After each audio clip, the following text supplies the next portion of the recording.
So, hey guys, listen, we're all trying to get more productive. And the question is, how do you find a way to get an edge? I'm a big believer that if you're getting mentoring or you're in an environment that causes growth, a growth-based environment, that you're much more likely to grow and you're going to grow faster. And that's why I love Growth Day.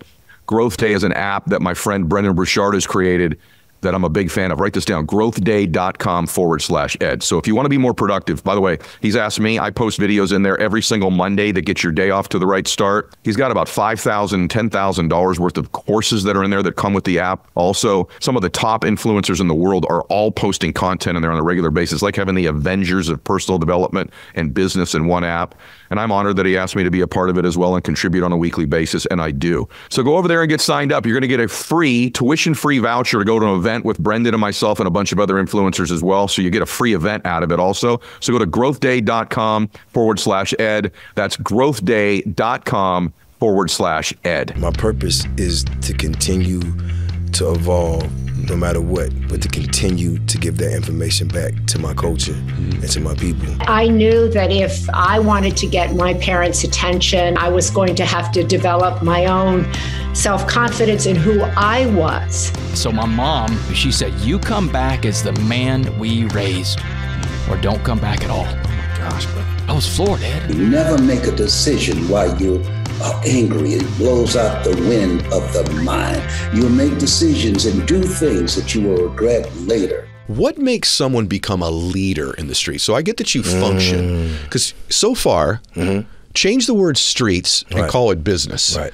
And guess what? 101. Someone who wins in business has this unbelievable ability to survive through all of the lean years. And they have a crazy ability to operate in chaos that most people don't have. In fact, I don't have a lot of abilities, but one of the things I always say is, one of the things I hold my hat on is I operate well in chaos. Now, there's a negative to it that somehow I keep wanting to produce more chaos in my life because I'm so comfortable in it. By the way, you got a little of that bug too. No matter how things go, I'm going to find a way to create chaos. It gets cool. I'm like, oh. I'm not comfortable when things are comfortable. Because it almost feels like you know something's going to come.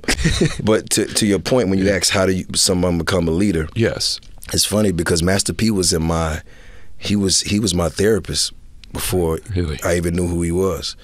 Because I listened to him and I watched him and I saw him move. Because you got to think, coming from where we come from, those are the only entrepreneurs we really knew that were very successful. You know, all our parents were either hustlers or worked in factories. My mom cleaned houses, you know, just minimum wage stuff. But then you see in Master P and these guys, and he's mobilizing all these people and putting them in positions, you know, to live out their dreams. And you sit back and you go, okay, that's a leader. And then you see someone like Tupac who's a revolutionary. He's going against the grain of the fabric of what they're telling us where we're from. Like, you can't be this, you can't do that. He's going against all that grain. And that, to me, that's a leader. You know what I'm saying? So these are the people that I'm listening to every day because they're my therapists at this point. Right? So interesting. And so like how people listen to you as a podcast, some people like just to be entertained, but you have some people out there who's listening to your show that are hanging on your every word because they know that you know the way. So they would consider you a leader. And the thing I learned at an early age is I didn't mind sitting down being a fly on the wall listening to the older guys. You know, the uncles, the cousins, you know, just the guys in the neighborhood. And a lot of my peers didn't see the value in being around older people. It's kind of like, oh, it's, you know, that's your uncle, it's your granddad. But older people always had that wisdom and that knowledge. And I had a thirst for it at a young age because when I came back from living abroad, I started, because my palate was different. I was eating sushi, you know what I'm saying? I was eating tuna nigiri, and you know what I'm saying, yellowtail, and now they throw me back in the hood, and my palate's different. I'm seeing the world, and it's, you know, I know there's beaches, and there's all these things out there, and I gotta go back to this town with the population that's 3,000, maybe 32 on a good day. I mean, we got two red lights, you know, and I'm trying to explain to my friends in school, like, yo, there's beaches out there, there's, you know, there's this and that, and everybody's kind of like, what are you talking about? Never seen these things in person. So it sounded like you was, you know, just making all this up. And I got in my mind at that moment that I have to get back to that because that's my life. And the reason why that life was taken away from me is because my parents separated and divorced. And my dad was in the service, so my mom went back to the hometown, and my dad continued to, do his tour as a staff sergeant in the Marines. Staff sergeant. Yeah, and so when we went back to there, of course, my mom had her things and all that stuff going on.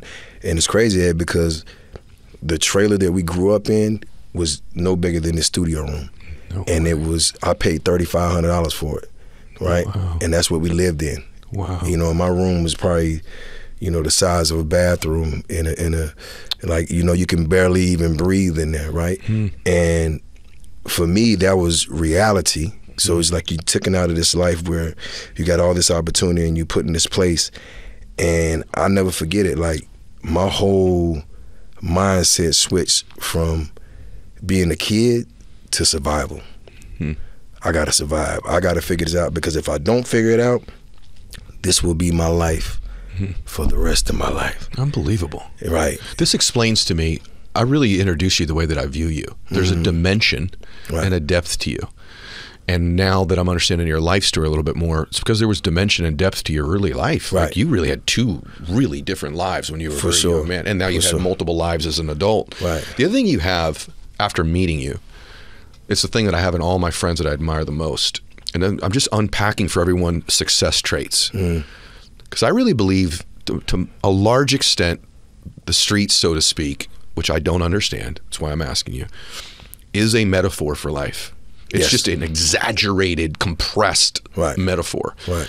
And you have another thing that I think the guys who make it out, and also women and men who make it in business, have. You have a very unique, nuanced combination of a lot of presence and confidence with a ton of humility still. You're not arrogant. You don't think you know everything. You have a thirst for knowledge. You listen to my stuff. Right? You read. You still have that thing. That is a combination. You show me someone with a bunch of humility and they're humble with no confidence, I'm show you someone life's going to run their ass over. You show me somebody with a ton of, and you've seen this in your business too, ton of confidence but no humility, they eventually believe too much of their own press clippings. You agree with that? Yeah, they eventually they crap out because they don't have humility. They don't want to keep growing and learning. They think they know everything. They think they're never going to lose or make a mistake. Well, that's the issue, because I've learned, and that's one of the reasons why I really wrote the book, because I wanted people to understand that I was selling millions of records, like millions and millions of records, right? Some of the biggest artists in the world, Rihanna, Jay-Z, Kanye West, Mariah Carey, all these different people. But I was at the lowest point of my life. You know what I'm saying? Like, I was at the lowest point of my life. You look at photos, you can kind of tell, right? Yeah. Explain. Because, God works in mysterious ways. It's just like, he helped me figure out that this was the thing for me. I kind of got forced into it, because I tried to do what Master P did in the beginning. Is I tried to sign people and put people on. I wanted to be the CEO, the boss, so to speak, and it didn't work that way. And I was left with a studio, no artist, and not a lot of money. Right, so I had to figure it out myself, and I began to do music myself. But because I always had a love for it, and I started to work my way through that. And what I realized is, like, I wanted to bring everybody that I could, because that's just what you're told, right? You're told that you got to keep it real, like you gotta be, and that's what I went by, you know what I'm saying? Because that's what's in my heart, to do the right thing. And when I started to get some success in it, and started to move around the world and see different things, now mind you, the life that I was living before that was serious, like serious. What do you mean? Put it this way, everybody that I was running with either got life for 30 years, which was probably one of the biggest stories since El Chapo. And you were waiting to get arrested yourself, right? Yeah. You're like, everyone around me is going down. I was dependent on it. Like, I had it in my mind. Like, I got myself, when I walked out the door, I made sure that I was looking good, because if I felt like if they got me, I just had to look the part. And you got to think I'm selling millions of records, and I'm waiting to go to prison in my mind. That is crazy to me. And I'm drinking, I'm self-soothing, I'm doing all these things, and I was like the most depressed I've ever been, because a lot of those guys that didn't go started to see my success. and this caused an all-out war. So you got to think I'm this hot new artist. I'm moving around the world. I'm doing all these things, but I'm at a real war with real people that have real finances, real resources, and they're state to state. This is not local, right? And I'm dealing with this everywhere I go. So normally when a person goes on the stage and performs in front of, I'm on tour with Jay-Z. We're doing 60,000 people a night. And he has no idea what I'm dealing with. You know what I'm saying? It's like, I'm like, when I get off the stage, I'm back in Baghdad. Wow. I got to get ready for whatever. I got to make sure, and I have to move militant, right? So now I got to make sure, because now instead of just being an artist, I have to be, damn near a general. I have to give my troops orders and tell them how to move and what to do and and it's like, this is every day of my life. You're worried you're going to be a Tupac at right. one point. And when you get incarcerated, or you're going to be a Tupac? Yeah, absolutely, 1,000%. And the thing, it took me, and I was depressed and didn't know what depression was, right? Yeah. I had post-traumatic stress and didn't understand what that was. I had a level of anxiety that was unreal. I didn't even know what it was. I just knew that all I had to do was keep drinking and keep smoking, and that's how I was going to deal with this. And you talking about somebody who's getting up at 8 a.m. I'm popping a bottle of Cristal. That's how I'm starting breakfast off. You know what I'm saying? By lunchtime, I'm drinking tequila. You know what I'm saying? And at night I'm still going out and I'm doing all these things to self-soothe. But I started to realize that I'm running. And I can't run that fast anymore. I'm thinking I'm getting away, but it's catching up. And it wasn't until my third album, which was The Recession, that I woke up and I was just like, hold up, I'm not in prison, right? I'm alive, and I got a chance to be a superstar. And let me embrace that. So I immediately went in, started YouTubing about health. Now I'm drinking water. I'm exercising, and mind you, I couldn't get a trainer because I don't like to be told what to do. So I was looking at YouTube myself, and I lost 60 pounds. Yeah, we're gonna put a photo up right now. Yeah, for the I YouTube. lost 60 pounds, and it was crazy because I was doing this show for the Recession tour. The first show I had was in Boston. In the House of Blues, and it was funny because normally when I did all my shows, it would be all and I don't mean this it was in my shows, it was the gangsters, the killers, and the robbers. That was the front row. It was no women. You know what I'm saying? And when I dropped that 60 pounds, Ed, in my first show in Boston, I remember it like it was yesterday. I came out, and by the second song, I looked at my security like, yo, what are you doing? They're throwing stuff on the stage. And he looked at me and said, boss, it's bras and panties and stuff. And I was just like, oh. So I'm like, yo, this is different. You know what I'm saying? It's awesome. And I promised myself, I wasn't going to go back. And then I just started to get on this journey of just trying to, I did what I did in the neighborhood, which was start to sit around older people, get outside of my comfort zone, and just have conversations with people who I wouldn't normally have a conversation with. Yep. And just ask them questions because I started to understand they wasn't biased, right? Yep. And they would give me honest answers. And I started my journey to healing around that time. Of course, I didn't have, podcasts like yours and stuff like that, but I just was getting little bits and pieces of information and trying to figure it out, right? Yep. And that started me on my journey, and that's when I started to really come into my stardom and started to understand. But mind you, the whole time I'm doing this, I'm like, okay, this is cool, but I don't think this is a life for me. I got to figure out how to establish myself as a businessman. Because with this, one thing that I did understand, and I don't think a lot of people understand, is that the music, and the reason why rap was one of the biggest genres last year is because music became the streets, right? And that's why so many people die in it. And that's why so many people are incarcerated in it. Because all the street guys, after me, started to figure out Jeezy was in the streets. I know him. I know Lil J. I know he used to be over there. I'm going to do that, right? And so everybody started to get in music. And then next thing you know, the music was more violent than the streets. But I saw that coming, so I'm like, I got to figure out how to do business because I don't want to go through this again. Oh, my gosh. Right? Brother, that's striking what you just said. Yeah. Because now that you say it, I've obviously observed that happening, but you to be on the inside of that. Right. I'm just picturing you walking out, you're touring with Jay-Z in the beginning, and you're looking at the front row, and you don't know if any of these dudes are there for you. Oh, right. that night. That's amazing to me. Right. And then the fact that dudes like you then brought guys into the business who were already living that type of a life, and it sort of transformed the industry from guys who talked about this stuff to guys who actually lived this stuff. And this is the trip part. This is where it came in at. I knew early on that I was in a position of leadership, right? I understood that more so than the artist. That's why I never claimed the rapper role. Like I was like, I got to figure out how to do this to be an example for the people that come from where I come from, because I'm not going to stop here.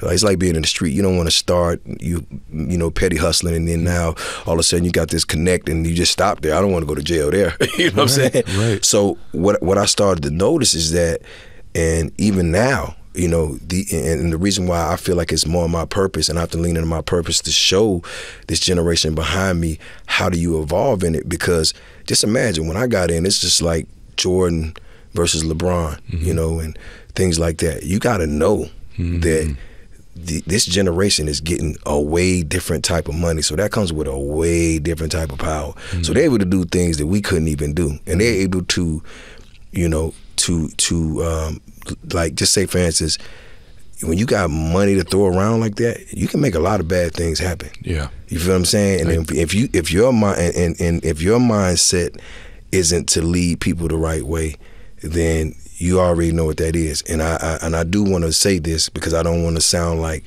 that I just had it figured out. Before the Recession album, which was maybe like 5 years of me doing music, I absolutely led hundreds of men the wrong way. Right. They would do anything for me. Right. They would jump off a cliff. They would do anything. And I was out of control. And I didn't know where I was going. My GPS was not working. So I led them to where I started to figure out, if we keep going straight, we're going to fall off a cliff. Gosh. So let me figure out my life. Now, mind you, when I started to figure out certain things about myself and started to change things about myself, I don't think everybody around me was a fan of that. Sure. You know what I'm saying? Yeah, because people probably benefit from some of it. Right. The other thing, too, is that I just want to acknowledge one thing about you. It takes a lot of, I mean, it sounds like an overhoked word, but like, it takes a lot of courage to say what you're saying, to decide to make these decisions, because you could have continued to go down. It's hard to change things when the external results of your life are going pretty well. Yes. It's so difficult to do, but the internal part of your world was terrible, but the external part of your world is going it's so difficult. Listen to me that you listen to this. When the external stuff's going well, but internally, you know, this is not right. I'm not happy. I'm not living right. This is not my legacy I want to have. It takes major to go, I'm gonna stop this right now, even though it's producing money, it's producing fame, it's changed a lot of things. And sometimes things in life that are working for you, you think, well, that's why I'm successful. But maybe you're successful in spite of some of the things that end up making you win, right? I was thinking about the violence thing you said. A really good friend of mine, it's kind of a well-known thing, was renting the house to Pop Smoke when he got killed. And they were the owner of the house that he was renting. And I was thinking about, when you were just talking about that, how that industry that you're in still, to some extent, like, is really dangerous for these young people still. I mean, it's a real thing. This is not for the cameras, is what you're saying. So, and social media makes it different because it's easier to track people. It's easier to. That's exactly what happened in that case. Yeah, it's different. And I remember I had a party one time for Puff at my compound in Atlanta, and I didn't even know Pop, and he was standing like maybe where you are right there. And when I heard it, it just hit me different, because I can only imagine this kid who's getting out of Brooklyn, who's got this chance to stardom, and then you die in the hills of L.A. Yeah. Just think about that. It's almost like backwards. You would think you would die where you was at. And the reason why I lean into it so much is because they have to see an example of someone grow up in this. Because when I sit back and I think about Tupac, like, it's confusing because he was before his time, but I can only imagine what he would have been like if he would have still been here and made his 50s or wherever he's at.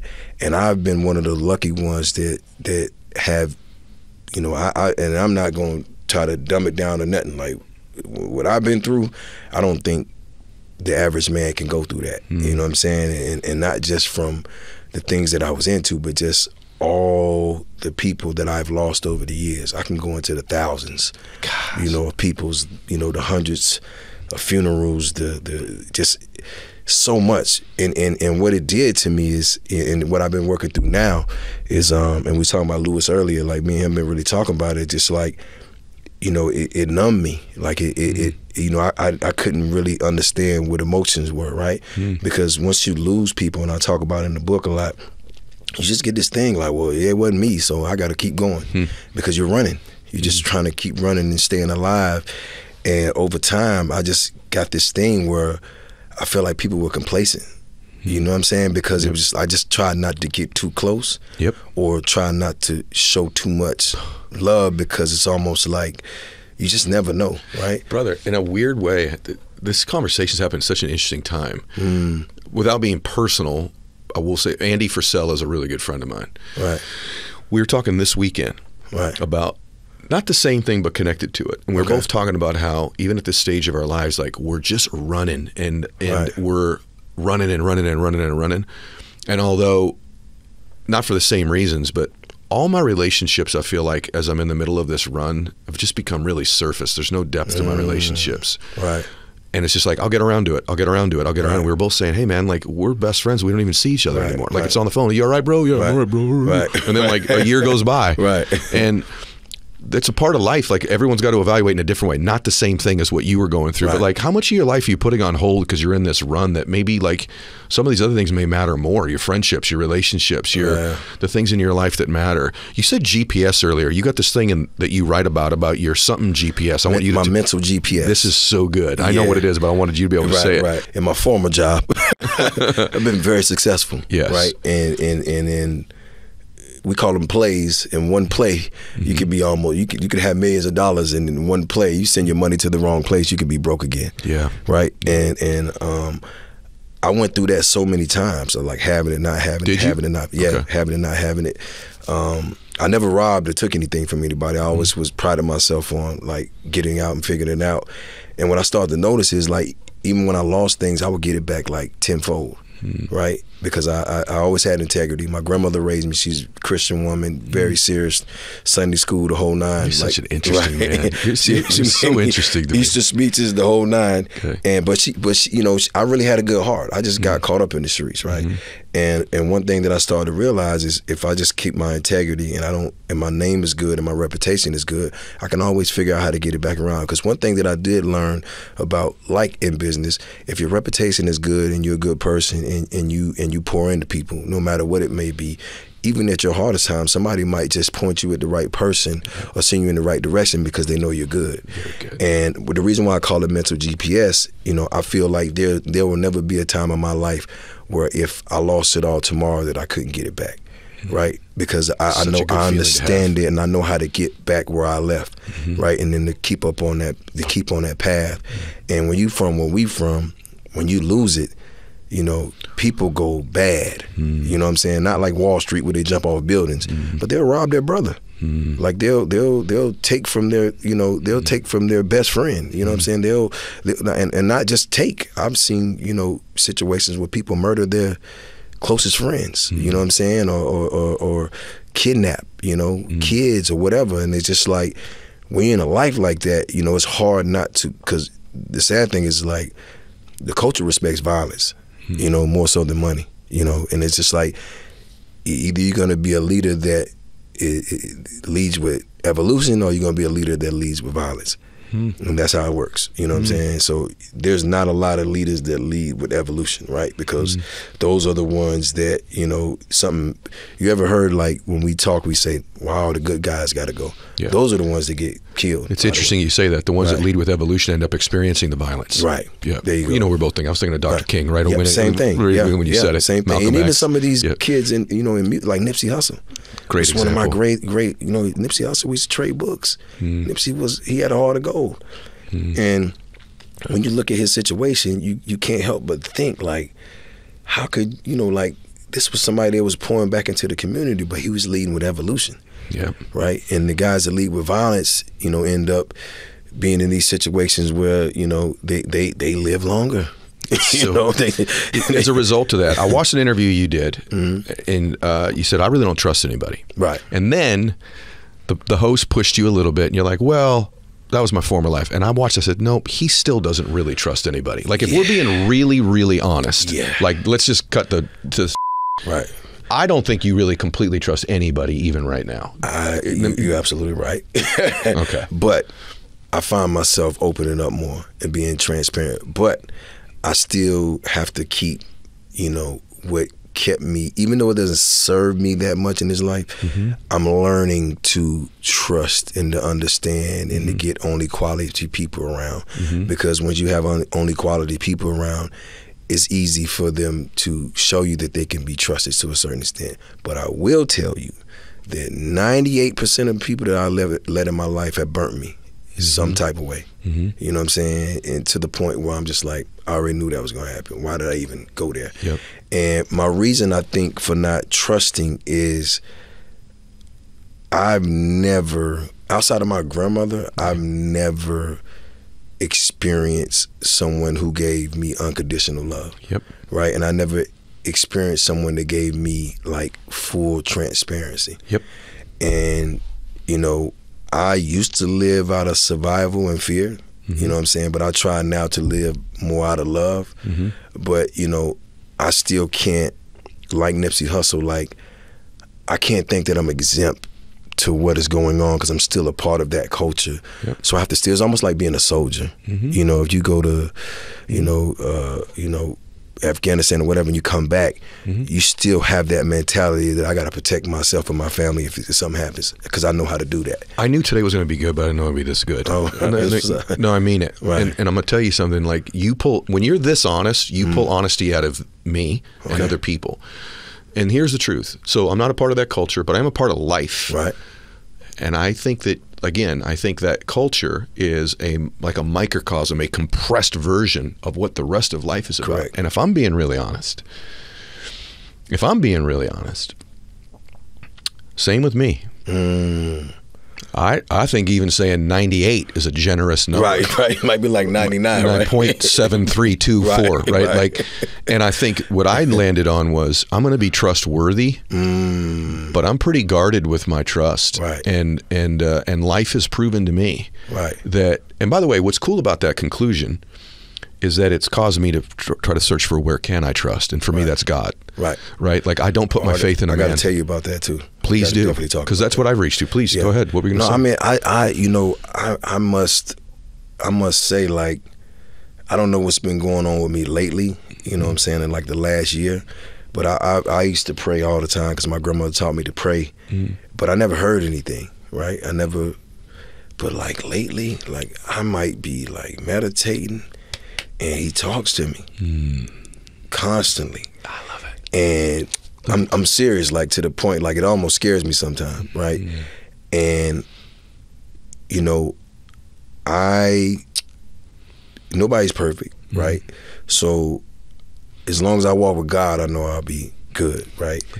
But people and the type of people that he's brought in my life, like it's crazy. Like you wouldn't believe the type of people that you know, call me, check on me or whatever. And a lot of them don't understand where I come from and what I've been through. So, you know, they might not understand some of my mannerisms sometimes, but I make sure when I'm with them, I let them know that I'm really there for them and they're there for me.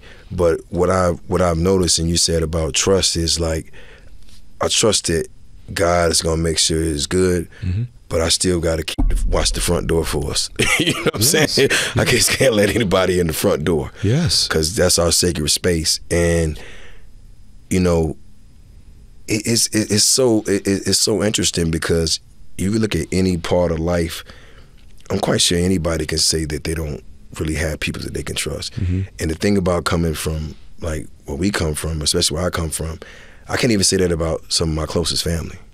You know what I'm saying? And it's just like, you would think you can trust your uncles. You would think that you can trust, you know what I'm saying? And all these different things. And my older brother died when we was younger. So I had to be the oldest, right? So I had to kind of jump out there head first.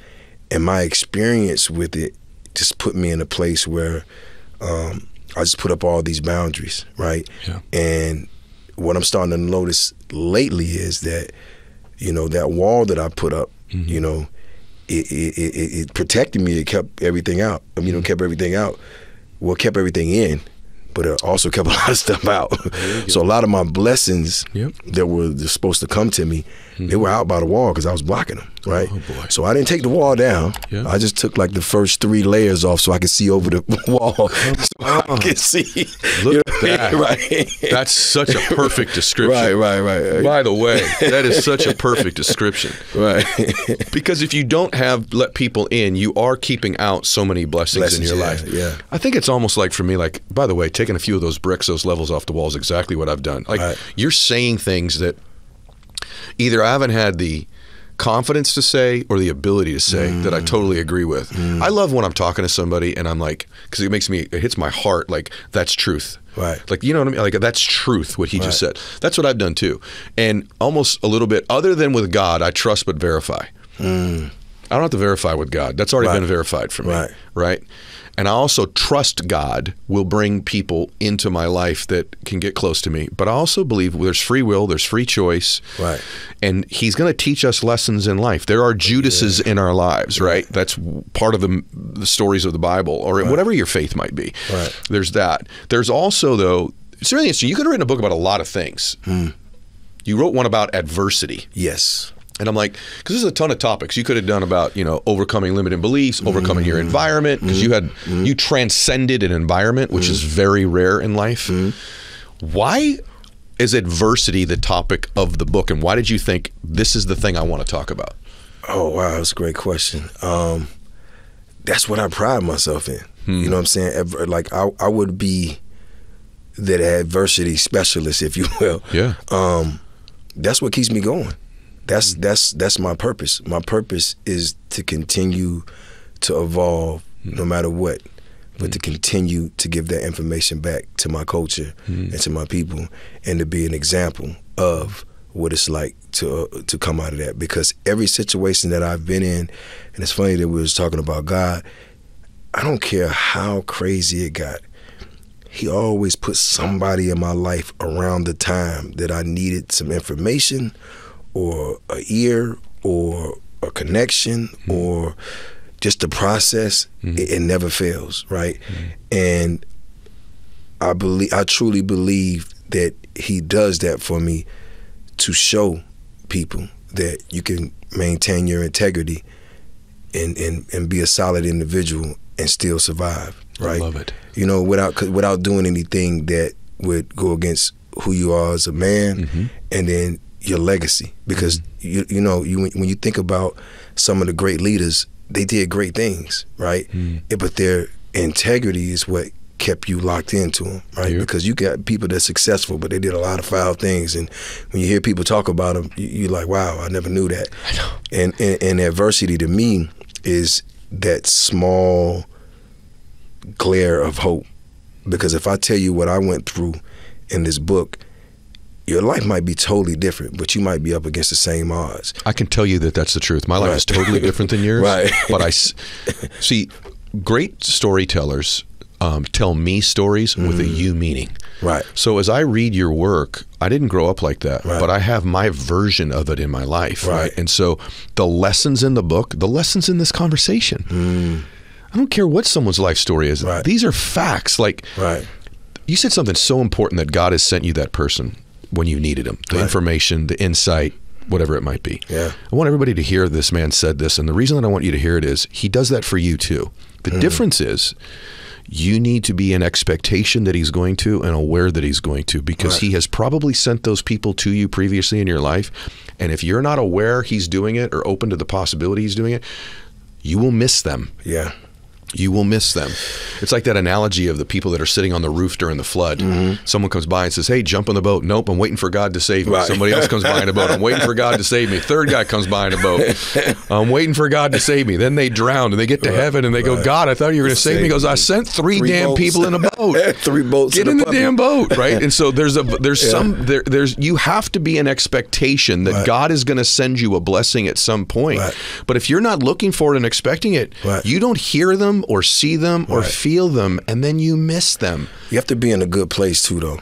You have to be in a good place with yourself. I really realized that, because there was times that I wasn't in a good place with myself, and it was just a bunch of noise. I let things on the outside of me control my emotions, how I felt, You know what I'm saying? I just had to come to a place where, and I'm not there yet, of course, but I just started to understand what peace was like, to get a little taste of that.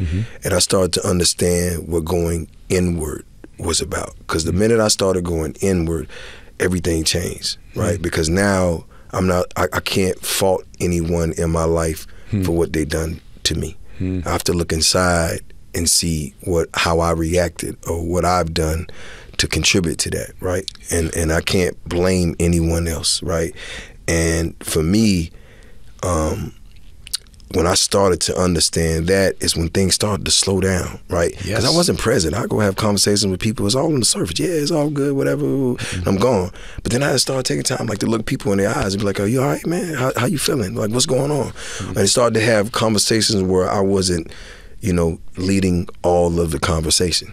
Like, just tell me, how you feeling? What's going on? And when people came to me, and I pride myself on having a lot of advice. That's just like my thing. I think I'm like, the therapist among the crew. You know what I'm saying? But I ask them now, though. I say, one is, do you want me to just listen? You know what I'm saying? 2 is, do you want me to tell you what I think? Or 3 is, do you want me to side with you? Because I could do that too. You know what I'm saying? So I could be like, oh, that's crazy. That should have never happened. And I started to understand because, where we come from, it's hard for somebody to tell you how they really feel. It took me until I was 40 to tell somebody I was sad or I was depressed. You know what I'm saying? Think about that.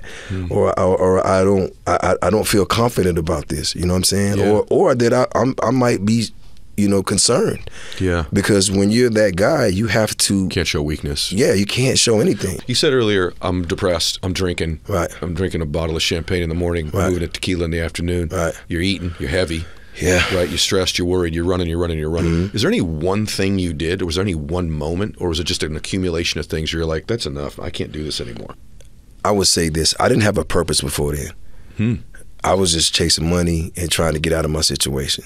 And he did that. God did that for me. He took me out of my situation.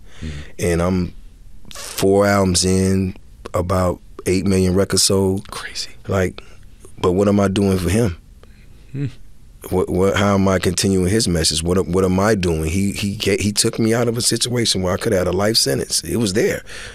I still don't know how I dodged that, by the way. I think about that all the time. But it was there, right? And I've lost... so many people, and I sat there and I'm just like, right now, I'm the issue. I need to work on myself because the things that I have going on inside of me is no way to lead anyone, right? And I'm making music, so I got millions of people listening to me and listening to what I'm saying. I'm not a saint, but I do got common sense, right? And it's just like I'm saying things that might affect people in different ways, but I'm like, and my thing is the audio got to match the video. Right? So I'm saying, I'm saying this stuff, but I'm doing something else, right? And I got to get on line with what I'm saying, right? So now I'm walking into, and it was the scariest thing in my life. And by the way, just so we clear, like, I was met with a moment where I knew it was a moment, meaning my first album came out, I was selling, and this is statute of limitations, by the way. Anybody listen, I'm good. I talked to my lawyers about it. And I had to make a decision, which was one of the biggest decisions. I had to make a decision what I was going to do because I was trying to balance the streets and music. And I had some small piece of success, and I had to walk away cold turkey from the streets. Now, mind you, that means depend on music. Right? And when I did that, I had 3 of those Nextel chirp phones. That's what we used to talk on. And all those phones had a lot of money on them. Like, people owed me money. And I woke up and I just said, I'm not doing this no more. I put the phones in the bag, threw them in the trash bin in my building, and I walked away, right? And that was like my first, like, okay, I'm going to do this music stuff. Now, mind you, about 8 months later, I'm performing at a show and tear my vocal cords. Now, I can't talk. Oh my God. I got a record deal with a major label. Oh my God. I can't talk. I got shows booked up from here to 2000, whatever. I can't go on the stage. And that was the first time he humbled me. He humbled me. He humbled me, and I had to really look at this and go, I'm so close. This could happen. What do I need to do? And that was just a lot of praying, a lot of confusion. And then he let me live. I got a throat surgery that I didn't have insurance at the time. Imagine, I had Lamborghinis, all this stuff, and no health insurance. Imagine that. So I had to pay for my surgery with cash, and then I got back out there, and I started the same thing. And then that's when he hit me again with Bell's palsy. Oh my God. He hit me with Bell's palsy, and my face. For real? Yeah, my face got crooked, and my mouth was, and it was like my eye was shut. Was that from stress? That was God. Because he let me live again, and I went back out and started doing the same thing and was going about it the same way. And after that, I was just like, you know what, man, I got to change something because I've been too blessed, you know what I'm saying? And now I'm looking at it and I'm going like, the next thing might not even be something I can recover from. And that's what started me to just start to understand that I got to start fixing some of my ways. And it first started with like a lot of like personal stuff I would do, like, I came from a situation where if you sit down with somebody, it's like sitting down and you're being interrogated. I'm not going to tell you the truth. You know what I'm saying? I can't. You know what I'm saying? It's like, it's against the code and it might get me in a lot of trouble. But then I started to notice that a grown man should never lie, even if it's going to get him out of trouble. You know what I'm saying? So now I got to change this. You know, and that wasn't easy to do because I was taught to say whatever I had to say to get out of any situation. And now I'm having to work through this. And that was like the first step. And then it started going on different steps. And when I got to a place where I started to answer your question, when I started to realize that I gotta do some work, right? I didn't know where. I didn't know where to start. I just started YouTubing stuff, talking to older people, telling I had my business partner. Now he's been my business partner for like 20 years. I would just go sit with him and tell him what's really going on. I'm like, man, I got about 5 people trying to kill me. I got beef with these guys over here and that, and then this is happening. That was, I was in the shootout last week, and now this is that, and I got to go to California, and this is happening. And he's just like, okay, just calm down. Okay, what are you concerned about most? And then we started to like work through problems, and he's like, okay, well, have you ever thought about reaching out to them and, you know, just having a conversation? But my thing was, you know, they're the opposition, so I gotta press, because I can't let my guys think that I'm trying to sort all these things out. And I just started to understand that there is a such thing called conflict resolution. So that started to help me out a little bit as far as my life. And now I got in a space where I started having a little peace, and I was able to start like working on myself, like my health and reading books and just all these different things. And that thirst for knowledge kicked back in, because I hate learning in school. When I was in school, like I dropped out of school in the 6th grade. I got my GED when I was in boot camp. That's crazy. Right. And then around that time, it just hit me again. I just had this thirst for like knowledge. And I just started going around asking people questions. And think about this now. It went from me asking, you know, somebody that I knew that worked at a restaurant that I just felt like had some type of prestige. From that point to me calling John Maxwell and going, hey, I got 7 questions I need to ask you. You know John, he like, shoot him at me. To that, to Robert Greene, you know, to Robin Sharma, to all these different people. Tony Robbins, and all these, and not to like name drop, but it's just like, I'm getting this information now to give back to the culture. Because I'm able to go outside of my comfort zone and get it. But this stuff helps me with my life as well. Like we was talking about Lewis earlier. Like, but I've always been that type of person. So to answer your question, I got the information from the people that I respected at the time that I was able to mingle with. And I don't come as a, you know, my reputation exceeds me. Meaning like I don't come, and by the way, the most gangsters guys where I'm from are the coolest guys you ever see. They're not loud, they're not boisterous. They're like Denzel in American Gangster. They're real smooth, but they will reach out and touch you. I can tell you, this is like an all-time great conversation. It's all-time great conversation. A lot of things about you that I noticed. One is like how self-aware you are. Just driving out here, it's like, I think you were here today, like there's millions of people who are gonna be like, oh my God, this is unbelievable.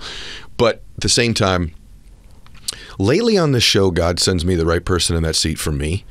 Like I've got some stuff going on in my life right now that's not great, and some of it's betrayal stuff with other people, like we're talking about. Wow. However, I was just talking to somebody, actually someone that's producing a TV show I'm doing right now. Literally before you got here, I was driving out here, and I said, I want to figure out what God's trying to teach me with this lesson. And that's one of the things you said earlier is like, what am I supposed to be learning from this? What am I supposed to be? I'm not going to get nothing for, Eric Thomas says all the time, you better get something for your pain. Right. You know, and the other thing you do very well is a lot of times when you begin to teach things you're learning, you begin to own them more. So a lot of you that are learning things, listening to the show, you don't teach it enough to other people. And the more you begin to teach it, the more you actually begin to live it. Right. People think, I can't teach any of this until I'm living it. No, you could say, look, I'm not good at this yet, but this is what I'm learning. Right. And the more you begin to teach something, I've found in my own life, like not everything I've taught all the time I was doing at the time, but I was honest enough to say I wasn't. Right. This isn't me yet. But let me tell you, this is what so-and-so gave me advice on, or what I know I need to change about me. And the more I taught things, the more I own them. The other thing I've always wanted to know about you, because, and I know the answer because it's in the book and in interviews you've done, but of all the people you collaborated with, one of the other things that holds people back, in addition to, and by the way, I want to step back. You play such an important role in culture right now because of what you just said. There are not enough people reaching people in the communities you come from or young people. Right. With this knowledge and information. The world's different. This isn't 30 years ago where you could just get a Tony Robbins tape. Right. There are dudes like me, guys like you, people like John, that this information's there, but it's not what most people from these communities are consuming on their feed every single day. Right. And the fact that you're saying, hey, listen, I come from this, let me teach you this. And this could be someone from a particular culture, particular age group, particular part of the world. That's why I do this. This isn't, podcasting is not a big source of revenue for me. I mean, like I got businesses. That's real. Right? But what it is for me is, and by the way, serious, no, I'm just kidding. I'm just kidding. We're in the middle of a negotiation right now. That's a whole other story. But having said that, but I want to make sure that I acknowledge you and the role that you're playing. And again, this combination, I received that. It's a fact. And the combination of your humility with your confidence is crazy. So hey guys, one of the things I love is when technology can revolutionize an old industry. And I think we'd all agree one of the industries that needs a lot of revolution in a lot of ways is the medical industry. And ZocDoc's doing that in this sense. I love it. One of the hardest things to do in the world is to find a doctor that you click with that takes your insurance, by the way, and that's local. ZocDoc is a free app and website where you can search and compare high-quality, in-network doctors, choose the right one for your needs, and click to instantly book an appointment, typically in 24 to 72 hours. We're talking about in-network appointments with more than 100,000 healthcare providers across every specialty, from mental health to dental health, eye care to skin care, and much more. Plus, ZocDoc appointments happen fast, typically within 24 to 72 hours of booking. You can even score same-day appointments. So stop putting off those doctor's appointments and go to ZocDoc.com/Mylett to find and instantly book a top-rated doctor today. That's ZocDoc.com/Mylett. ZocDoc.com/Mylett. Hey guys, I've been learning Spanish now for 3 years. I would tell you that I've gotten pretty darn good at it. And I can tell you the only reason, because I got a D in Spanish in high school and a C in college, is Babbel. Spelled B-A-B-B-E-L. I love Babbel. They're the best learning environment in the world to learn a second language, and you should do it, right? You know, challenge yourself to learn that language. And by the way, it's done easily. They have all these language experts that build these 10-minute lessons. So you're done really quickly, but you're growing, and it's role play in the sense that you're learning how to really pronounce the words. And in my case, it's like using it grammatically correctly as well. And I could not speak a word of Spanish before I started. It's the best place easily I've ever seen in my life. Here's a special holiday deal for our listeners. Right now, get up to 60% off your Babbel subscription, but only for our listeners at Babbel.com/Mylett. Get up to 60% off at Babbel.com/Mylett. That's spelled Babbel.com/Mylett. Rules and restrictions may apply. Visit Babbel.com for terms and details. The reason I ask you this is, when I introduced you as the greatest speaker that I've ever seen, and by the way, I think that shortchanges, I believe, greatest teacher, communicator that I've ever seen in my life. And the other one that made the impact on me was Art Williams, who I know you would both agree with. There was an amazing communicator, still is. Yeah. And so I met him one time, and he gave me a nice compliment about a talk I had given. And so I said, well, there's two I've ever seen in my life. And I said, it's you, Mr. Williams. And I said, and then Les Brown's in a class all his own. And I said, he's so talented and gifted. And he stopped me. And this leads to your mother. Again, a situation that I know about, I'd like you to share. And he goes, He's not that talented and gifted. He's a worker. He works. Les works at it. This is a skill he's developed. He wasn't born with this. He's worked at it. If you knew the people I know, this guy is on the road. He works. And then I was listening to you, and this amazing, your mother's this theme in your life, but when you were a young boy, your mother lost the ability to work. And so I think the story is she starts sort of like making a little moonshine to sort of support the family, right? And something happens, and I think you're like 10 years old, something like this, right? And then you got to take over. Would you just share this? Because I think everything happens for us, not to us. Our test will be our testimony. And the messes of our lives don't disqualify us. I think so many people think this mess I'm in, this divorce, this business failure, this choice I made I'm not proud of, that I'm ashamed of, it disqualifies me. My background, my upbringing, I'm disqualified. Turns out you can turn those things into be your testimony. And this situation with your mom, I think, triggered this work ethic in you at a young age that Art told me about. Yes, Mama, she started selling homebrew and moonshine, and it was difficult for us at that time, for her raising 7 children. She was injured on a job. And so she promised our birth mother that these children will never go to bed hungry. We will always have a roof over our head and clothes on our back. And a man came. I'll never forget what you're talking about. So you've done your research as much as I've been doing research on you. You and I are so much alike. and this guy, his name was Calhoun, and he knocked on the door. He said, "Leslie, how are you doing?" I said, "Fine." Mama always said, "Don't ever open the door without telling me." And I said, "Oh, hey, Mama." No, don't tell her. I've got 2 friends with me. We're going to surprise her. Open the door. And I opened the door and let them come in. And one of the guys grabbed me. I was 10 years old in the throat and hit me on the side of the head and threw me up against the wall. And he said, "She's back there in the room." And they went back there, and Mama was selling homebrew and moonshine. And he said, "Pull up the linoleum." And they pull up the linoleum, and she kept it under the floor of the house that we were in. And they brought Mama out in handcuffs. Then I said, "Mama, I'm so sorry." And she said, "It's okay, Leslie. It's okay." And she never, ever, ever mentioned it when she came back. And so we don't have any relatives. We adopted. So the neighbors, they will come in and bring us food from time to time. And I would collect copper and aluminum, and sometimes stand in the corner. "Hey, boy, come over," and get on a truck with older men to move heavy equipment. But years later, fast forward, man, I had it in my heart. If I ever saw this guy again, I'll kill him. And boy, God, boy, he has a sense of humor. Here I am talking to my young son, John Leslie, who's a speaker and trainer. I said, "John Leslie, anger is a wind that blows out the lamp of the mind." He said, "What do you mean by that, Daddy?" I said, "Don't allow anger to govern you. Never make a decision while you are angry. It blows out the wind of the mind. You'll make decisions and do things that you will regret later."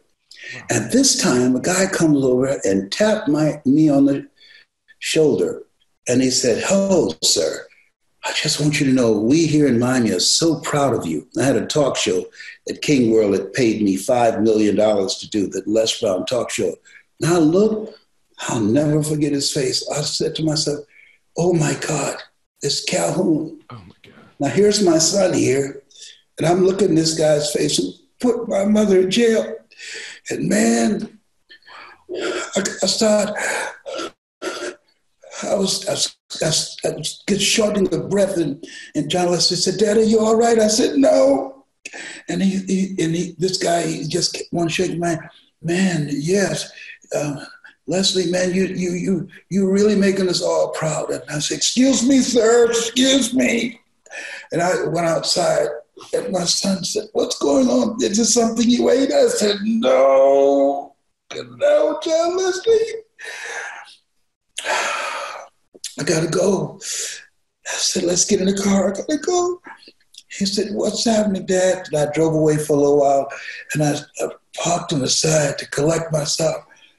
I said, that man, he's the one that put your grandmother in jail. And I promised if I ever saw him again, I would kill him. He said, oh, God. I said, John Leslie, you know what? It's a God moment. He said, why? I said, I got that hatred out of my heart for him because you were here.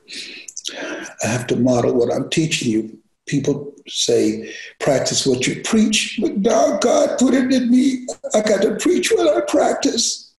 I got to forget. And forgiveness is not forgetting. Forgiveness is remembering without anger.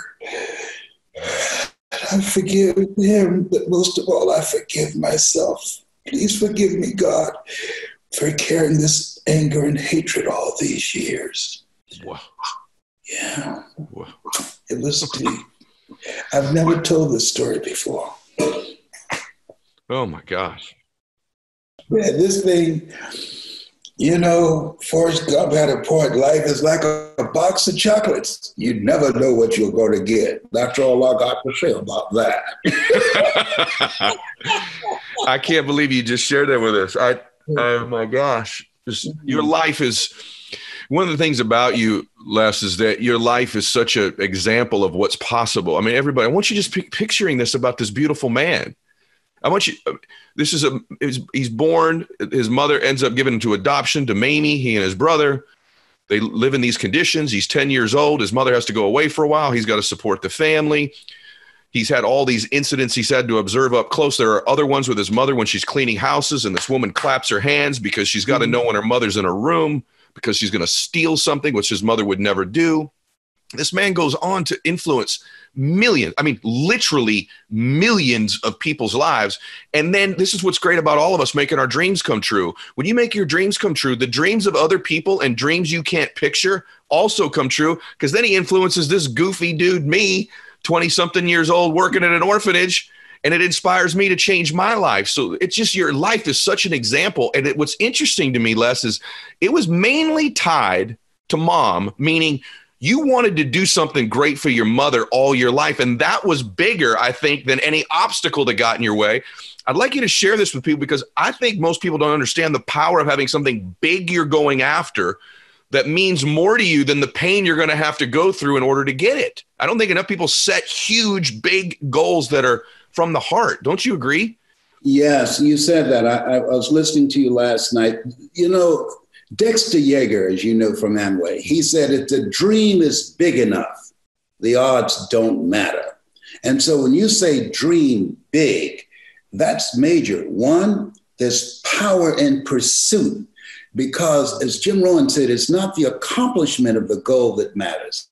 It's what you become in pursuit of the dream in the process. Because when you have a big dream, it will introduce you to a part of yourself that you don't know right now, that you will never discover in your comfort zone. Because in order to achieve that dream, you've got to die to who you are now. I must die daily.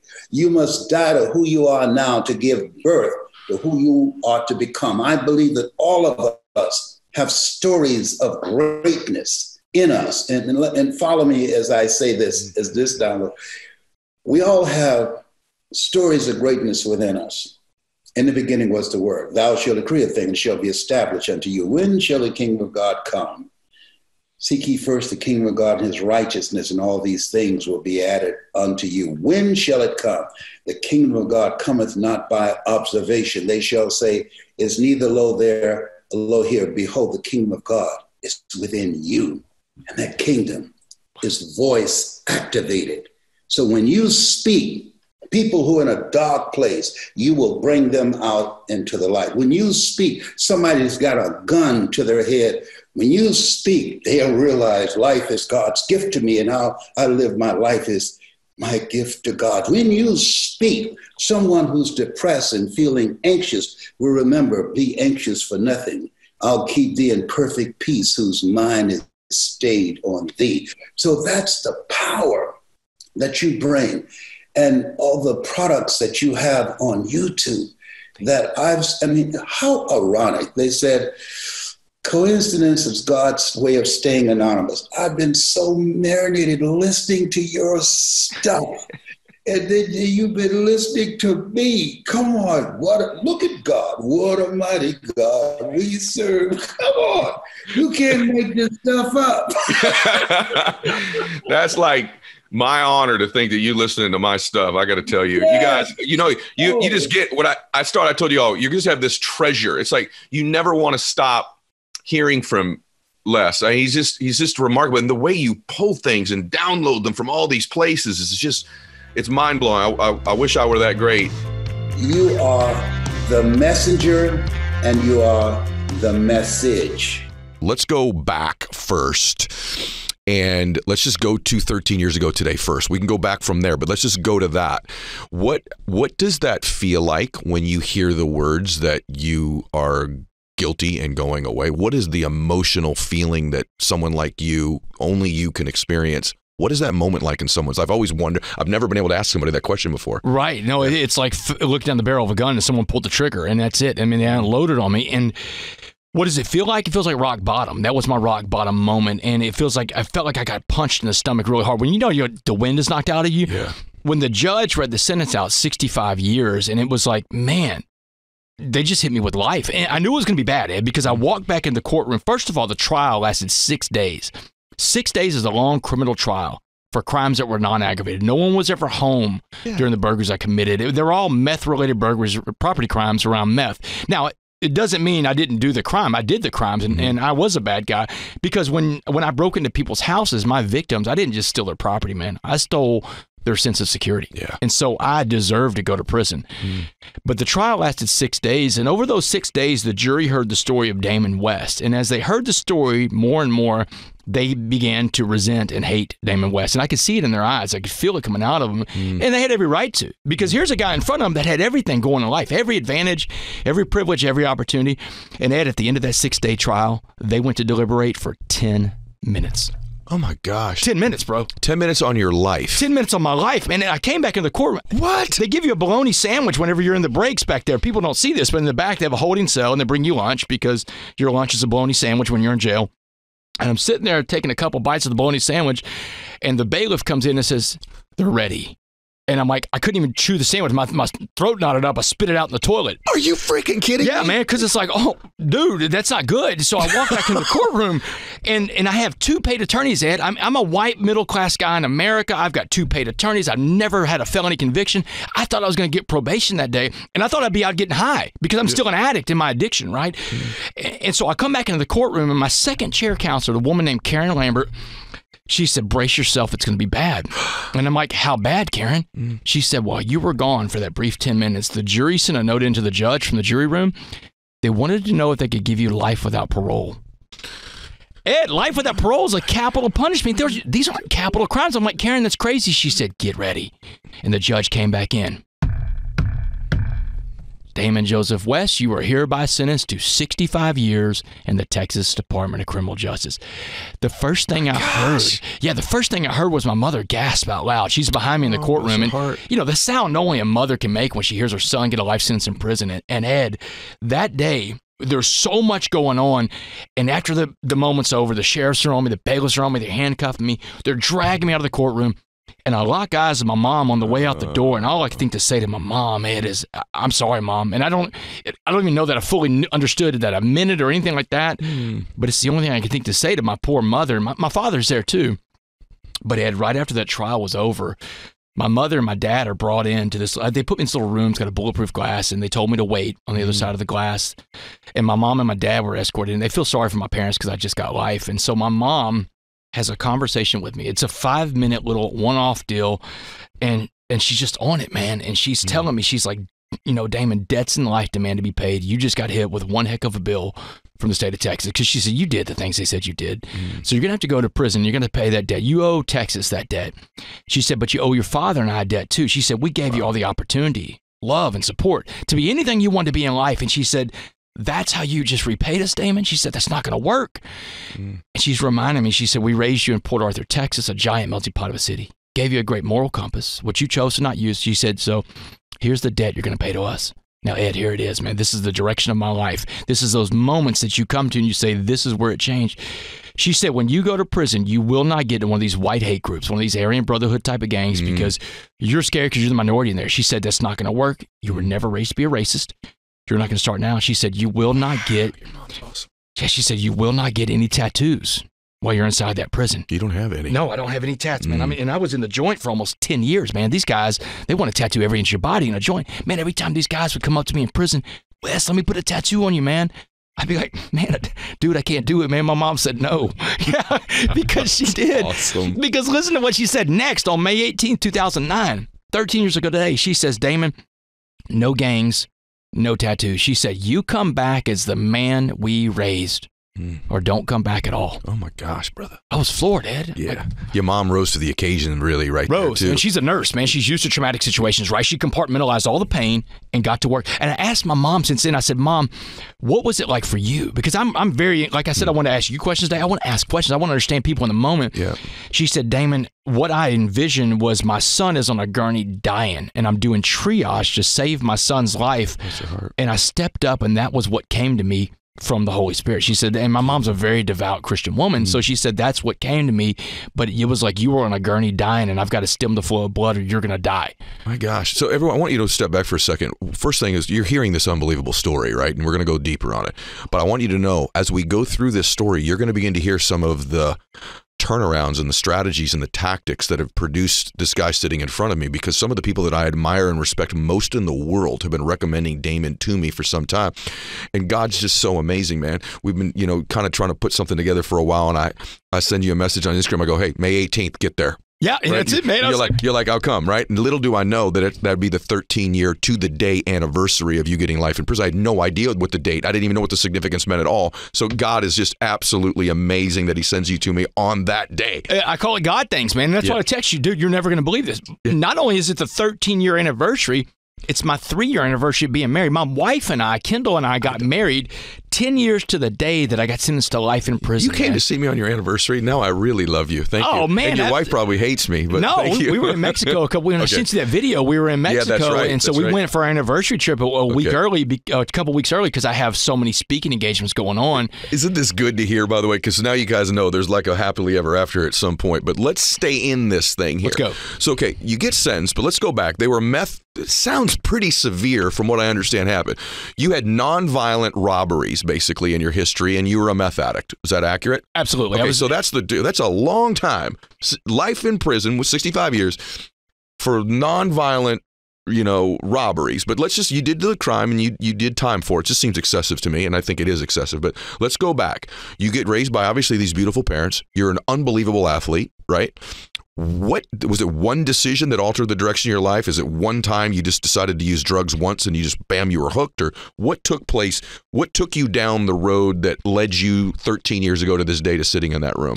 Yeah, whenever I was younger, I got into substance abuse at a young age. My gateway drug was alcohol. It's the first thing I ever did. I got into my dad's beer when I was 10. And after that, I smoked pot when I was 12, and I had a lot of character issues, man. But I could throw a football. And this is Texas, man. Texas high school football. It's like a religion in my home state. These people are very serious about their football. And I was the man. I was a 3-year starting quarterback for a 5A school. Wow. So my behaviors never were... I was never held accountable for my behaviors, and I'm not blaming anybody else for that. It's just, but I didn't get held accountable. I was a good student. I made grades, got a scholarship to play football at the University of Texas. But I think the one decision that I made is that I got into substance abuse at a young age. I had no idea that I was an addict. There's not a genetic test for this yet. Maybe there will be one day. But I was an addict, and once I put in those chemicals for the first time, I liked the way it felt. I liked the buzz I got from drinking. Then I wanted to try something different, and it wasn't until I got to college that I got into more hardcore drugs. I was playing football, and I got injured, a career-ending injury in 1996 against Texas A&M. I'm 20, man. I was a starting quarterback. You played sports, man. You know how big it is when your career ends prematurely. You're not ready for this. It's your whole dream. It's your whole world. It was my identity. That's the problem, man. I wrap my identity up into something external, and I see people all the time in the world. We see people that wrap wrap their identities up into something external, their money, their job, whatever. That's not you, man. What's you is inside you. Yes. I didn't get that back then, though, Ed. I didn't get that. I didn't get the memo, right?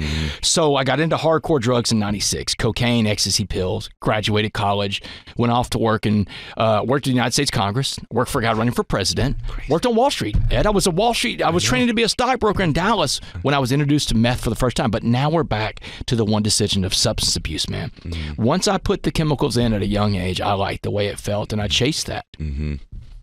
You also, if you don't mind saying it, we're going to go a little bit more personal, but I don't know if it was at the time or later, you sort of uncovered that there's probably a not very fair incident that happened to you when you were a young man as well, that you're maybe you're masking it a little bit, right? Yeah, no. When I was 9, I was molested by a babysitter, a female babysitter. And this is so, but I'm careful when I talk about it, I'm careful not to say that, hey, you know, this is what happened to me and this is the road I went down because of that, because some people have very traumatic experiences with that. This was a female babysitter that we were doing things. I was 9 years old when this happened. No 9-year-old should be doing the stuff I was doing.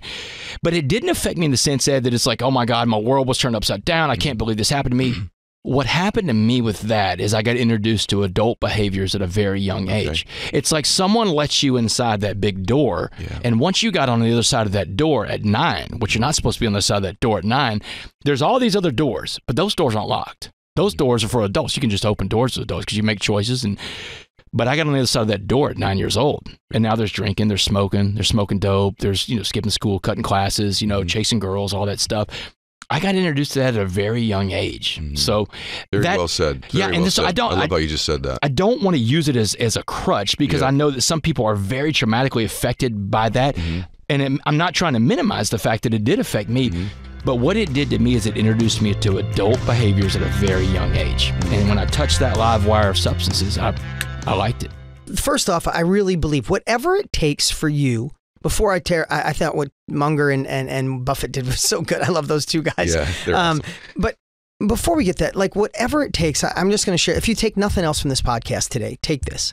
Whatever it takes. If it's listening to Ed Mylett's book or Tony Robbins or something from yourself or something else, if there's something you read, if you pray, if you talk to God, if you go to church, it's different from everybody. But whatever it takes to keep you in a space of, I'm going to live into my inner purpose. I'm going to tap into my full potential rather than playing small and playing scared.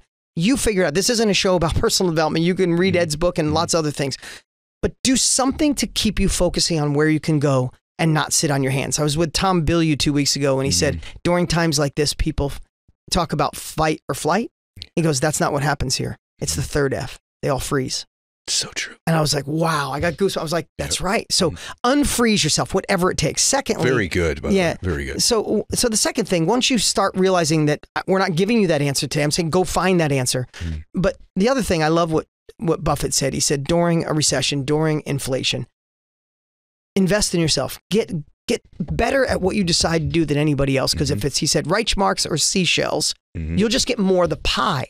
So if it's a deflated dollar, when you used to get 2, go get 6 because you're better at what you do. So true. I know it sounds so simple, but it's like, duh. It doesn't. Let me stop staring at the competition. Let me stop talking to my friends about how things go bad. You know, the conversation at your dinner tables are getting different. Be the only one that's saying, no, I'm going to find the gold in this downtime. Can I say something on that as well? Yeah. I want to play off that with you. I'm big on this quote of separation season where I'll say, hey, it's the summertime. Everyone's flinching. This is where you hit the accelerator because you don't catch people in front of you when they're at full speed. It's harder. You can, but it's harder. You catch them when they flinch, they relax, they freeze. Yep. And there's seasons. And usually it's seasonal, meaning like, okay, August, right? People start to freeze, or July, they're gone, they're flinching. Or Christmas time, everyone takes time off. Then there are economic cycles that are separation seasons. And I think that's where we are now. They're going to freeze, they're going to panic, they're going to buy into the collective group think of the world, which is this isn't the time to accelerate. This isn't the time to do it. And when they're going that way, you go the other way. The other thing that happens during these times, if you find your lane, you and I have both built tremendous wealth buying assets in those times that were massively on sale. And so you have the accelerator of both your brand, your business doing well, and you acquiring things at super discounted prices potentially. So you have this double multiplier whammy. Okay, so let me ask you something. You have had so much incredible success. If we laugh at each other, where we came from, similar backgrounds. Very similar. Right? Dads, everything. But At this point, I feel beyond blessed with the success I've had. I know you do too. Yes. And amazing. The interview you just did, I hope it's your I hope the interview before me is your #1 interview in history, right? Thank you. But I have a desire to work even harder right now because I know the opportunities that are coming. It's a mental, like I wish I could give it to everyone. Like, I'm like, how do I grind? How do I make another X, Y, and Z? Because I know that everything is on sale and everything's going to be even more deeply discounted. So whatever it takes to motivate you when everybody's sitting down, freezing, having negative conversations, you should be investigating, look where the puck is going, say, how do I accumulate more cash so I can buy things at a discount? Because when it shifts, that multiplier is unlike anything you could imagine. 100%. You go from doing okay to when people say, how you doing? You get that smile of like, I'm feeling okay. What's that look like for you right now? Like, do you read certain things? Do you journal? Are you visualizing? Are you looking for problems to solve? Like, what's that look like for you? All the above. Okay. I've been geeking out on books, different books than I ever had before, because listen, we all like to learn, right? And we all grow. I'm keeping my mindset super strong, but I think the opportunities are going to come so strong and we have to be mentally prepared. I think in times like these, you do need to invest in yourself and grow yourself. If you'd have told me back in 1987 or whenever the heck it was that I got my personal power tapes and I read Unlimited Power by Awaken the Giant with Win and Tony's books, if you'd have told me someone like Dean Graziosi or Tony Robbins would give me their time for free where I can learn from them, I'd have thought you were absolutely out of your damn mind. And so a couple things that I think you have to do during this window is you got to invest in yourself. And if you can surround and change your peer group instantly with the best in the world, you should do it. You and I were talking off camera. You and I are working on right now, me and you, to spend a full day together to strategize about our lives and our businesses. There's a bunch of things that I want to learn from you that you and I have talked about. And so if someone can actually get that time with you for free and with Tony Robbins, that is a monster win. The other thing I'll say is this. Great people want to accept challenges. Great people want to be challenged even in their most difficult times. In fact, at this stage of my life, one of the frustrating things for me, Dean, is that, you know, it is a smaller circle. There's very few people who challenge me. So I love when I work out with a training partner and they challenge me. Man, 3 more. I'm like, all right, you did 3 more. I'm doing 1 more. The power of 1 more, right? To be challenged. You mentioned self-confidence twice pretty early on. And it's interesting. I would think that when people look at you, you come from a successful family. You're my dear friend, so I'm allowed to say this. You're a beautiful, articulate, successful person. I would think self-confidence was really something you had. Is that something you've struggled with or had to work on yourself in your life? Yeah, I think anybody, I try to say to my kids, self-confidence, you have to earn self-confidence. You have to earn self-esteem. Nobody just bestows it on you and says, here it is, you know, take it and go. I think particularly if you are in a family where people are excelling at the level they were excelling in my family, you know, it's pretty big, you know, excelling. So I was with people, pretty much everybody in my house and in my cousins' era, everybody was running for president. So, you know, it was like, you know, that's how people were excelling. So I think you have to, and I would adjust that to maybe everybody in your family is a doctor or a preacher or, you know, a pastor, whatever it is, a real estate person. Everybody, I think, has to find their own self-confidence and earn it. And I was an only girl. I have 4 brothers, and I was raised in a very testosterone-dominated arena. And I knew that if I wanted to get my parents' attention, if I wanted to single myself out in this larger clan that I was in, I was going to have to find my own thing. I was going to have to work my ass off, and I was going to have to develop my own self-confidence in who I was. Separate from being somebody's niece or daughter or cousin. And that was a really driving force in my life and has been, you know, for pretty much all my life, you know, that I would be my own person, my own name, my own journey. And that took a lot for me to craft that out. But with it came self-confidence. Yeah. Thank God you did that, because I I don't know that I think you can't give somebody something that you're not experiencing. It's pretty difficult to give the gift of that. And thank God you developed that, because you ended up creating a family that was very similar in the sense of achievement and public achievement and those things. And I've met your children. One of them, Patrick, I know far better than all the other ones, but they all seem to have that same sense of contribution, making their own way. They've sort of modeled Maria has this very beautiful nuance of very strong, but a kindness that comes with it simultaneously. Thank you. I think that's reflected in your children too, but they've all made their own way and are making their own way, even though they come from a family that's achieving. True, you probably had to instill that in them. Well, I tried to talk to them about that. I tried to acknowledge that was going to be challenging for them, that they had a very famous last name. Yeah. They came from, they had famous parents. They came from kind of a long lineage, and people would assume certain things about them, and that I understood that I had come from the same place. That might be something their dad hadn't understood, because I think it's very different when you're the one making the legacy. Yeah. This is the one inheriting it and having to uphold it. And then trying to carve out your own version. And so I grew up in a legacy. I grew up with a family that said, here, look what we've done. Match it, deal with it, honor it, take care of it, uphold it. What are you going to do with it? And then I think Arnold built his own legacy, right? Yeah. And so our kids have had to deal with, like, okay, here it is. Do you want to honor it? Do you want to uphold it? Do you want to have anything to do with it? Do you want to be free from it? And so I've tried to have that conversation with them. You don't have to have anything to do with this if you don't want to. You can go off and do whatever you want to do. I think we were both very united in saying to them, you don't have to do what we're doing. You don't have to do what your grandmother, your grandfather did, but you have to do something. Yeah. You have to find some way to give back to the world. You have to work.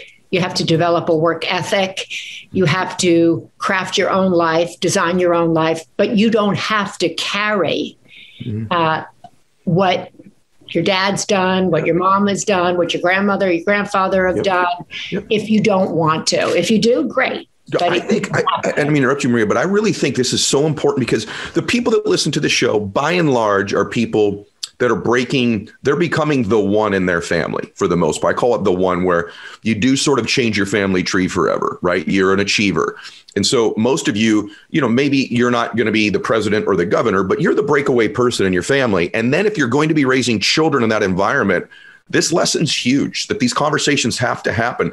I noticed even with my son, Max, when he was younger, I started to sense this pressure that I wasn't putting on him, but our conditions put on him, that he had to live up to what dad did, or if I have an average life, it's going to be miserable because of what I came from. And I remember having these conversations with him, very similar to what you've had. So you parents that are listening to this, that are the achiever in your family, this is a really, really big deal. And if some of you don't know, I mean, Maria was First Lady of California when Arnold was the governor, and then she's also a Kennedy and a Shriver, and so there's a lot going on in that family. And when you have uncles that are the president of the United States, and there's kind of a big version of what we're describing in our lives. But I just wanted to ask you that, and on that, it's like, I'm going to go to your books, because I just recommend you should read these books, many of them. And by the way, you should read her Sunday paper every Sunday that comes out. It's awesome. If you're a personal development person, there's so much richness in this experience. And Maria approaches it. She said testosterone earlier. She even reminds me sometimes, dial that down a little bit, that there's not a lot of, I think often in self-help, personal development, I don't know what I would call it. I don't even really believe in these things, but sort of a feminine energy to the same topics that brings a nuance and a perspective. Don't you agree? That's different from someone else. And you bring that. Well, thank you. And I think I just wanted to pick up on your thing about you're speaking to, quote, the one, people who are the one in the family who are breaking away, the achievers. I think there's so many ways that we don't talk about to, quote, break away or break a cycle. And it doesn't always have to be in being the, quote, successful one. Yep. There are so many different ways to break a cycle of silence that might exist in a family, a cycle of shame that might exist in a family, a cycle of, shame, anger, all of these things that exist in families. There's a way to break those cycles as well and be the one in that respect. So the one isn't necessarily the one making all the money. Right. It's the one who is following their path, I think, who has the courage and the bravery to chart their own course. And I think that's really, when we talk about feminine strength, I think I grew up in a time, my mother was certainly an incredibly strong woman, started Special Olympics, was tough, but she dressed like a man. She only had male friends. She went to work with a briefcase like a guy. She was fighting all the time to be at that table. She smoked cigars. She only just kind of, she was a force, right? Yeah. And I came into journalism when there were no women in it, right? And women were coming in and you had to wear a power suit and you had to work twice as hard. And if you had a baby, you had to come back in a week and you had to do a lot of things that perhaps this generation doesn't have to do. So I think what is the model of feminine, all-encompassing feminine strength? And I try to speak a lot to the ideal of holding these qualities of tenderness and toughness, strength and sexiness, feminine beauty and vulnerability, but also being aware that anger is in there, strength is in there, intelligence is in there, as is, these other kind of more traditionally feminine qualities. And I think that's the conversation when we think about feminine power that I'd like to be having this generation and others to have. So it's kind of being able to take care of yourself, but also need someone else and lean on someone else and be able to celebrate your femininity and your sexuality, but also hold your ground and have boundaries. And these are things you learn through life, but that was not part of the conversation when I was in my 20s or 30s. By the way, I don't think, first off, everybody listening to this, you need to go rewind that part back and send that to your favorite woman not listening to the show right now. By the way, I want to just say, I don't think it's being said right now very much, what you just said, which is why you're so important. I think people know you. I know the multiple sides of you. Like, I think a lot of people are getting exposed to this side of you, maybe on my show for the first time, this person who really reflects on life, really cares about human beings.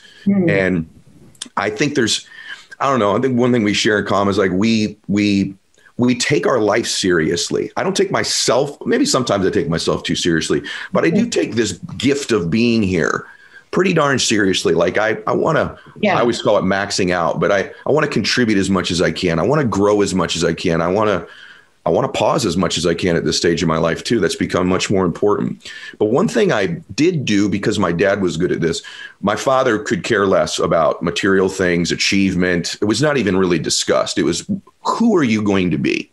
Right. Not what are you going to be? And that's something that my dad said over and over. So I'm researching more about my friend here. And I read this quote. You said, I've learned that asking ourselves not just what we want to be. I'm like, this, my father said this to me. But who do we want to be is important at every stage also of our lives. And she has this book called Just Who Will You Be? Right. But would you talk about that? And this changes, Maria, wouldn't you agree, at different stages of our lives? But not enough people ask the question. I think absolutely. I think, it's a good time to ask it coming out of this pandemic. Yeah. We're all very different people than we were before this pandemic. How are we coming out? How are we taking the gift of coming out and going out into the world? What have we learned?